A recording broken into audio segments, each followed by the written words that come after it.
You're listening to the Big Cast, your source for the latest in financial technology. Brought to you weekly by the Best Innovation Group, with your hosts, John Best and Glenn Sarvati. Welcome to another edition of the Big Cast. My name is Glenn Sarvati. On behalf of the Best Innovation Group, we're like to do cool things with financial technology for the benefit of innovators and credit unions everywhere. And today we're going to be speaking with Miriam Ackerman, who has a great perspective from which to talk about credit unions and innovation. She is the founder of two CUSOs and recently stepped into the role as interim CEO of CUSO. And we're going to be talking about how they've reimagined their annual conference, which is actually called Reimagined. That'll be taking place in mid-April in Las Vegas. And we'll talk a little bit about her perspective about how she got into the space, her journey around credit unions and CUSOs, and what she sees as the future going forward for both her companies and the organization overall. As always, I'll remind you, you can check out more about the Best Innovation Group via our website, big-fintech.com. You can find past episodes of the Bigcast under the Media tab. We've had a lot of great conversations recently, kind of looking forward to what's to come in the marketplace during 2025. We've had great expert analysis around quantum computing, the recent stuff around DeepSeek and AI. All kinds of stuff you can find there, as well as all the great products that the Best Innovation Group has to offer for credit unions. Do take a look over there. Now, where to start on this stuff? As you can imagine, with the changeover in administrations in Washington, it's no secret there is a lot going on and a lot of turmoil, and not surprisingly, a lot of those things impact the credit union world.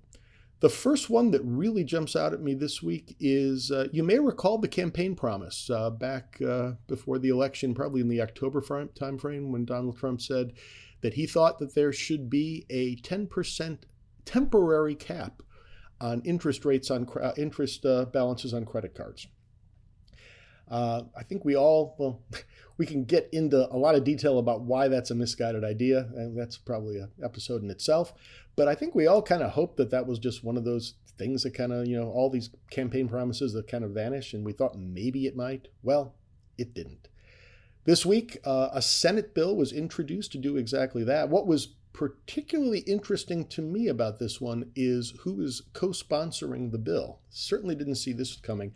The senators that brought this to the table, Missouri Senator Josh Hawley, who's closely aligned with Donald Trump and said he campaigned on this and he won the election and now we're going to make it happen.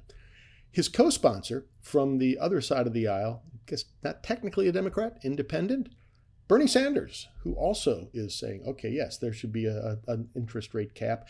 It's being positioned as a 5-year cap, and we know how these things work. They don't tend to go away. And interesting, and we'll post the link, the press release that Bernie Sanders put out around this says, during the election campaign, Donald Trump promised we would do this. I am now introducing legislation to do it. Bernie Sanders doing Donald Trump's bidding was not on my bingo card for 2025, nor was Josh Hawley and Bernie Sanders linking arms pretty much on anything. So with that kind of bipartisan, bipolar support, I don't know what you want to call it, I think you got to take this one seriously. So it'll be interesting to see where that one goes. As I said before, not on my bingo card was an expression that we kind of used pretty kind of just as an offhanded comment not that long ago when we were talking about our predictions for 2025. Well, that's kind of taken on a life of its own, and now we've actually built out a true bingo card around that and a whole bunch of different things that may or may not happen. The Sanders-Hawley thing was so crazy that we don't even have that as one of the squares on the bingo card. But you can find out more about that, and it's a great place to talk about all these topics that are like just coming fast and furious at us that affect the credit union world, and get together with some other very kind of thoughtful leaders to see how we can really deal with these and make the best of it for our industry. We do that pretty much every other week on the CU Digital Town Hall. Those take place on Wednesday afternoons, 3 p.m. Eastern, noon Pacific. And we've got one coming up on February 12th, which if you're listening to this episode right when it comes out, should be about a day from now. It's free to attend, but you do need to register in advance. And you can do that at cutownhall.com. We'll post a link to that. I'll also post a link to an article I'm writing about the bingo card. But if you are on our list for distribution list for sessions of the town hall, you will be eligible to play our game and join along and generate your own bingo cards. You can find out more about that on the 12th or by taking a look at that blog entry. So hope you join us there for the CU Town Hall. Another wild piece of information this week. We've talked a lot about the Illinois interchange situation, the Interchange Fee Prohibition Act, which that was passed by the Illinois legislature, is currently under a partial injunction. The judge had already issued an injunction at the end of the year that did not cover credit unions, but was willing to listen to more input from the industry as to why it should. The judge came back with further rulings this week, and still has not exempted credit unions. The primary foundation on which the judge has issued an injunction is the National Banking Act. The judge was not convinced the Federal Credit Union Act did the same things and therefore wanted more information. After looking further, still doesn't think it does. This is almost, it's not comical because it's not funny. It's going to be so difficult. It's almost inconceivable how you can go to market and expect there to be two sets of rules for credit union issued cards and bank issued cards. And the injunction also does not cover any Illinois chartered bank institution. So you've suddenly got the Illinois legislature enacting a law that will disadvantage the institutions that are chartered in their own state. It makes zero sense. There's got to be more about this. I'm sure there will be, but something that you should be looking at. Other kind of interesting stuff going on this week. Real quickly, I'll mention our old friend Rodney Hood, who is former chair of the NCUA, is now the acting head of the OCC, which a nice step up for him. He kind of moved into, Rodney's been working more in private industry. In fact, I believe I saw him at CUSO last year. He's joined the advisory boards of a few CUSOs. I'm guessing he'll have to step back from that for a bit at least.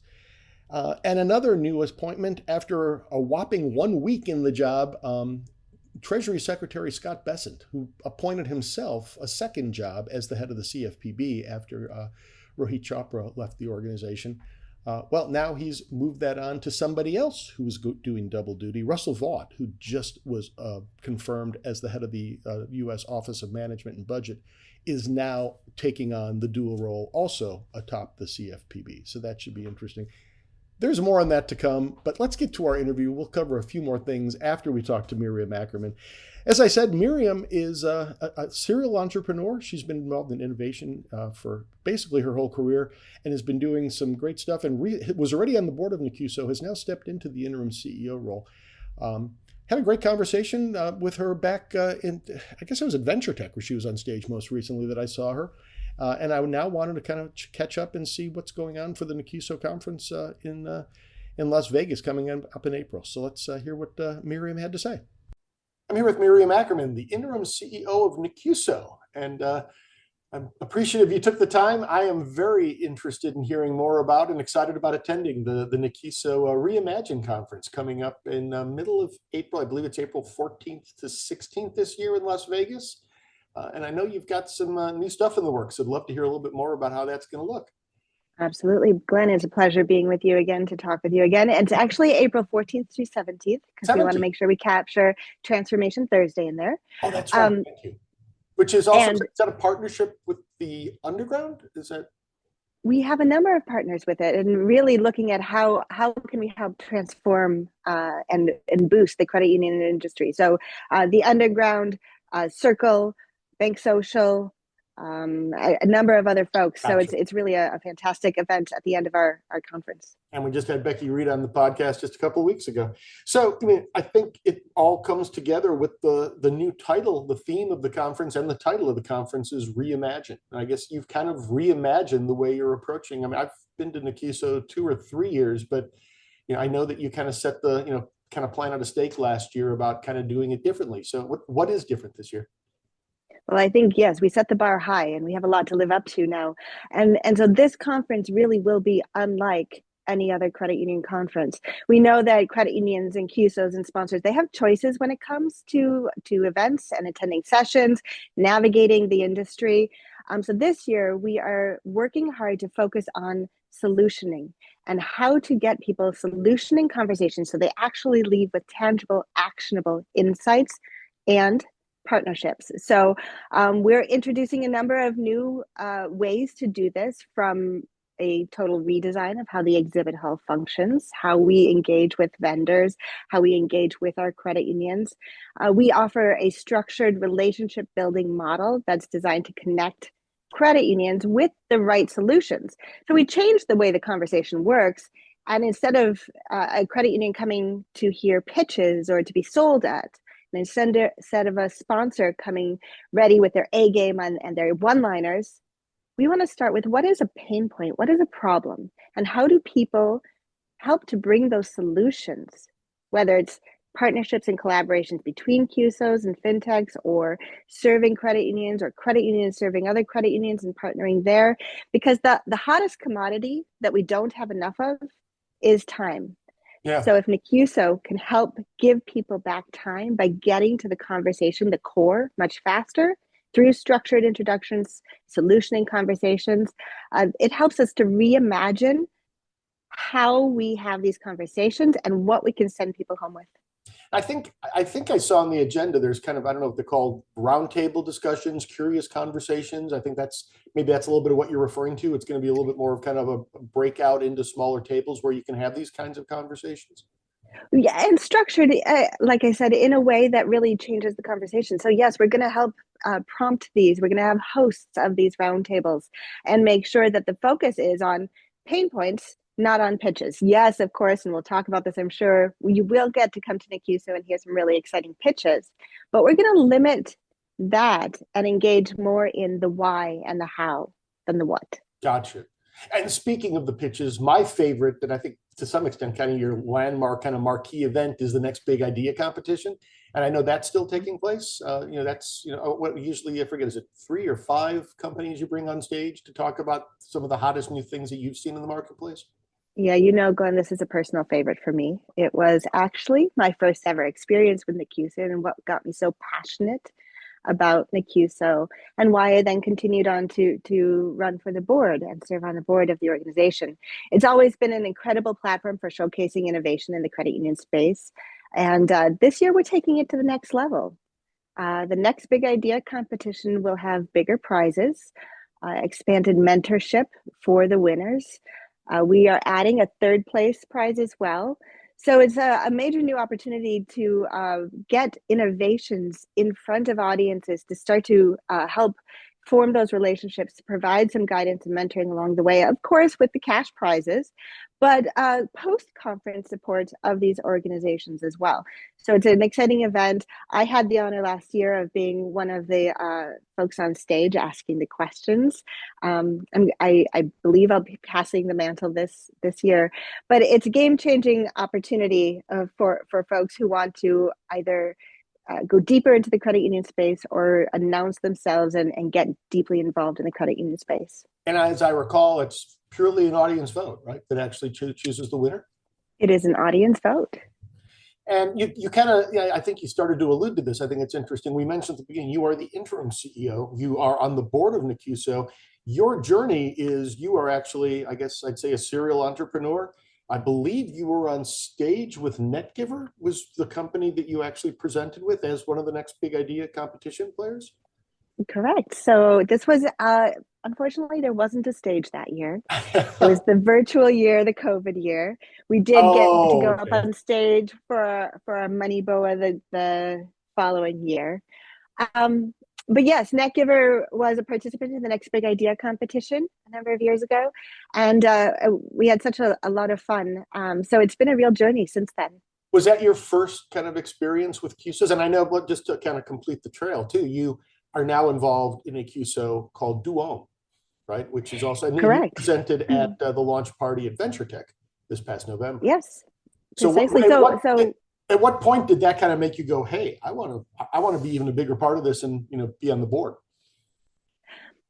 I saw a lot of opportunity. As you called me a serial entrepreneur, I have been in innovation my entire life, not just my career, but I started in innovation with my first tech company at 14 years old. Oh, wow. And And I truly saw an opportunity where my values aligned with the industry as well as my interests and capabilities. And the companies that we were working on, NetGiver, was was a new way to serve credit unions to help them lean into their unique value to their members and to their communities. So that's a cause marketing lead generation platform. And when I started to engage with NACUSO, I saw, okay, we've got the core, we've got a strong base that we're serving collaboration, we're serving the community, we're serving our credit unions, we're leaning into advocacy and carrying that mantle for this aspect of the industry. But I believe I can help foster deeper innovation, deeper drive towards what's next, and how do we actually collaborate towards a strategic solution and towards strategic initiatives. So NetGiver was my first experience with NACUSO. I dove in. Excuse me, was it your first experience with CUSOs as well? Were you familiar with CUSOs when you started NetGiver, or is that your intro to this entire space? When we started NetGiver, it was in collaboration with the credit union, and we were looking to solve a problem for their members and for their community. And they said to us, hey, there's a thing called a CUSO. This was then called Spire Credit Union, now Blaze Credit Union in Minnesota. There's a thing called a CUSO. We want to help solve this problem. And that was me then hitting the go button. Go learn everything you can about CUSOs, about credit unions. And so it really, truly was also my first real experience with credit unions. But I've since, to your reference, I have since gone deep with credit unions. Duome was launched or announced at Venture Tech this year, and that is a new housing affordability program that helps credit unions truly stand out and solve problems for their members and potential members. So yes, CUSOs, I've gone in both feet. And you mentioned, kind of learning about CUSOs and setting them up. But another one of my favorite features that comes up a lot, I believe it's usually kind of your kickoff panel at the conference, is Brian Lauer, Messick Lauer Smith, kind of the nameplate of, the CUSO. I believe their website URL is even CUSO Law, if I'm not mistaken. And that's a great kind of, again, table setter in terms of the latest issues going on in the space. That will be taking place as well. Yeah, that panel is always a highlight of the conference. We all love those folks, and it's back again this year. And one of the most valuable aspects of NACUSO really is the opportunity to learn, to connect, and to grow alongside these innovative leaders, these experts, such as Brian Lauer and his team. So in addition to that panel, one of the things we are doing and announcing this year is an emerging leaders program. We will be engaging these emerging leaders, not with just reduced discounted attendance fees for these folks, but also exclusive virtual pre-sessions to include Messick Lauer Smith, a place where these emerging leaders can come, ask questions, engage in discussions, gain insights that they might otherwise feel intimidating in a larger session, ask some of those questions that might be embarrassing, that they don't know. And yes, Messick Lauer Smith will be one of those discussions or pre-conference that will be involved in this initiative designed to help the next generation of industry leaders, whether that's in CUSOs, in fintechs, in credit unions, build confidence, expand their knowledge, and make the most of their time with us at NACUSO. I was about to ask that question. The emerging leaders you're referring to, are they CUSO entrepreneurs? Are they credit union employees? A mix of the two? A mix of the two. Because I truly, truly believe that one of the values NACUSO brings to the industry is that collaboration. And if we can take down some of this barrier between us and them, vendors, credit unions, right, and really treat each other as we're part of a collaborative industry. We've got to cooperate if we're going to stay relevant as an industry, if we're going to lead as an industry. So putting people, CUSOs, fintechs, and credit unions side by side is absolutely imperative to achieving this. I like that idea. I'm thinking of the Crashers at GAC, which is the next generation of credit union leaders, but getting the two sides in a room together to have that kind of informal conversation sounds really good. On the advocacy side, I mean, I know that's obviously a significant piece of NCUSO's mission as well. You know, we've got the new administration in place, obviously a lot of changes in terms of the regulatory environment, et cetera. How does that fit into the agenda? So our work in shaping the regulatory environment is often underplayed at our conference. And so I want to make sure that we shine a light on that important work that we're doing. NCUSO has consistently championed policies that allow our credit unions to partner, invest, and innovate.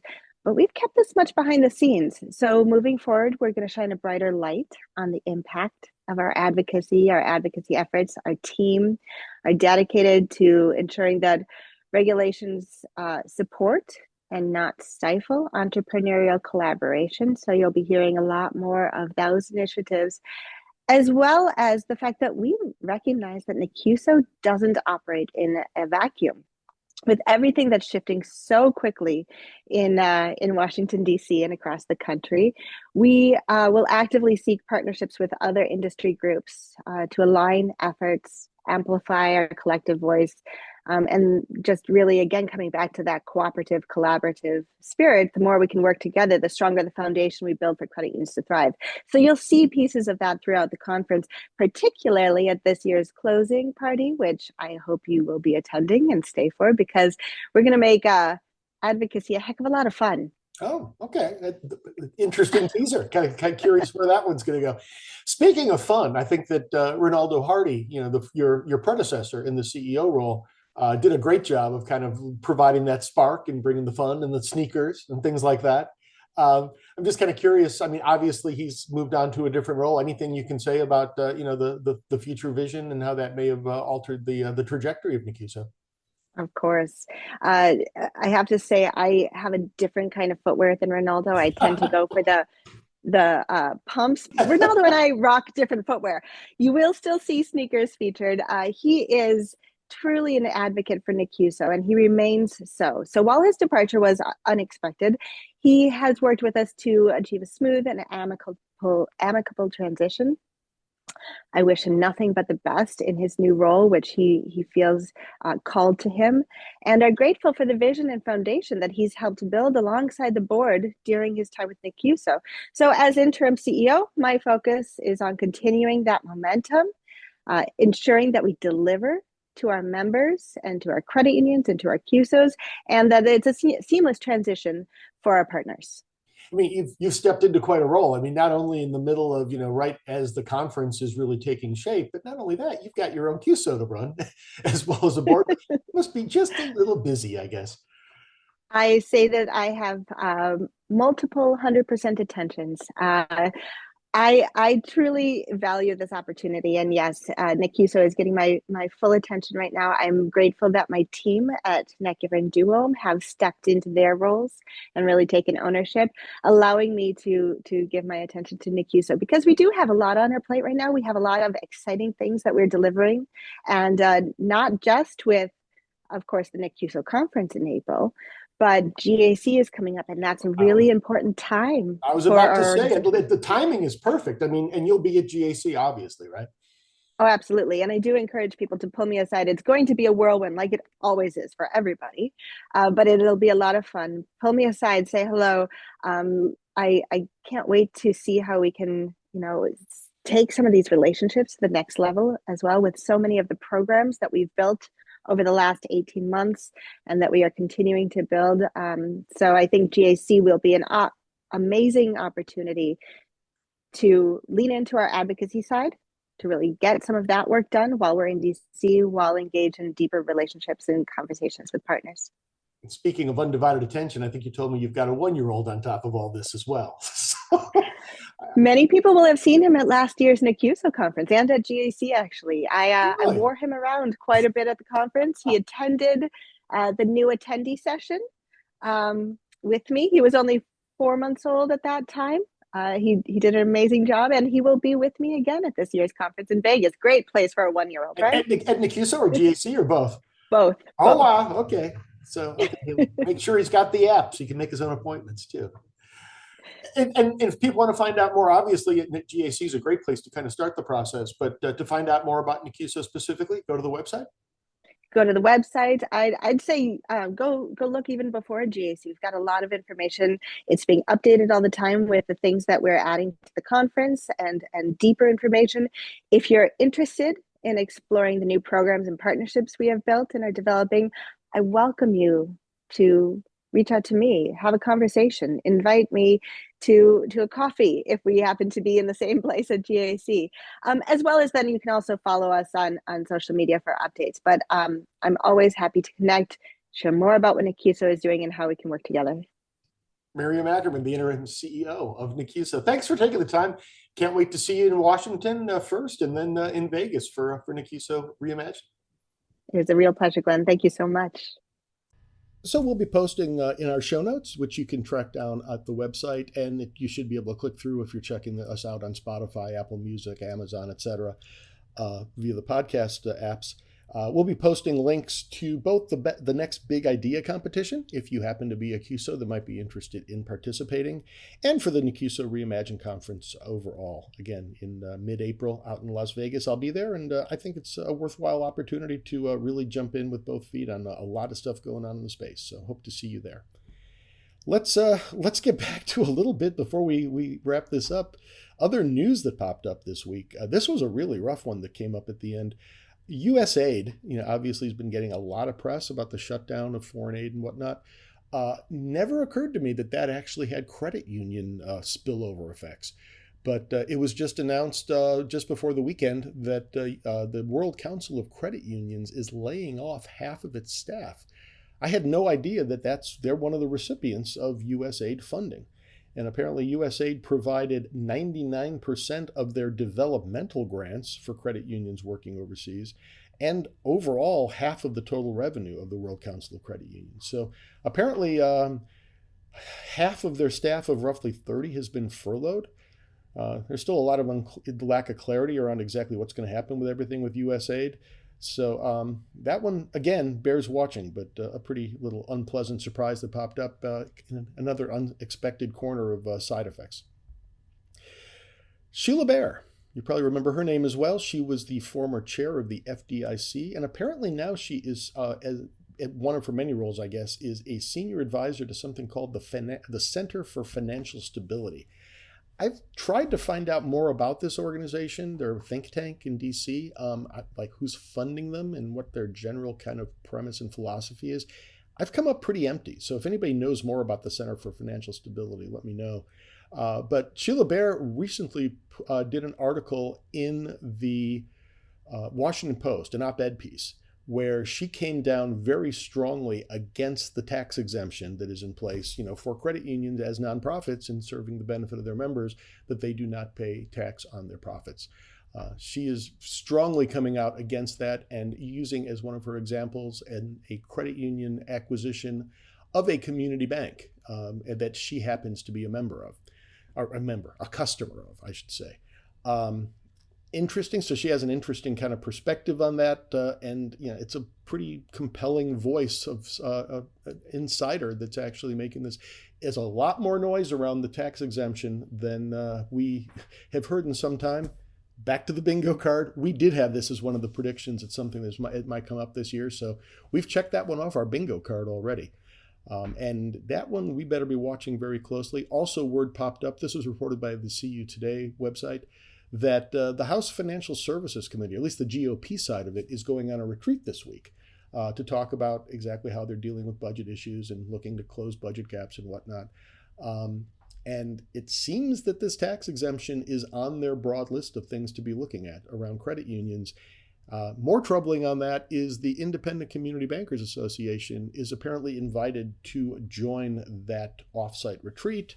The ICBA has been strongly lobbying against the tax exemption for credit unions for some time. So I assume with them in the room, they're going to have something to say.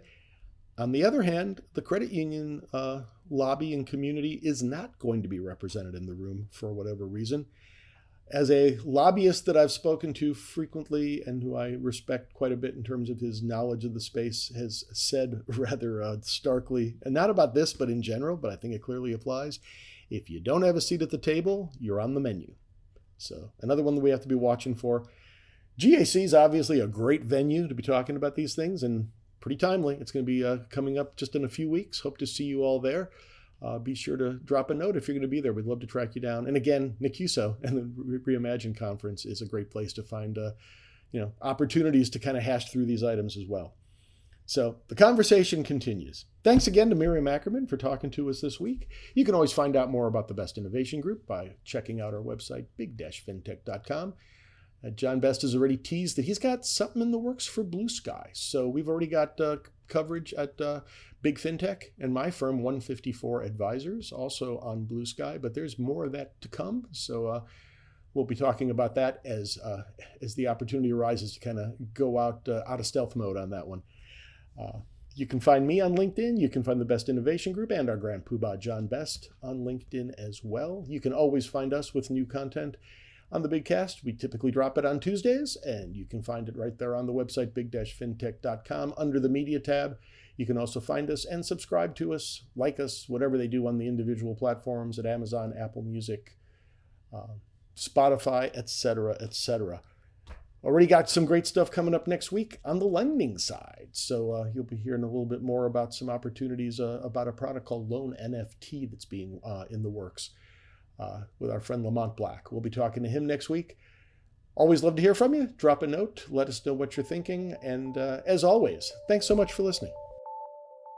Check back each week for the latest from the Big Cast. Or better yet, we hope you'll consider subscribing for free via Spotify, Stitcher, Apple, or wherever you get your podcasts. If you have questions or comments, we'd love to hear from you. Tweet us at Big FinTech. Email info@big-fintech.com. Or visit us at big-fintech.com and click on the Media tab, where you can post a comment or check out our archive of hundreds of past episodes. See you next week.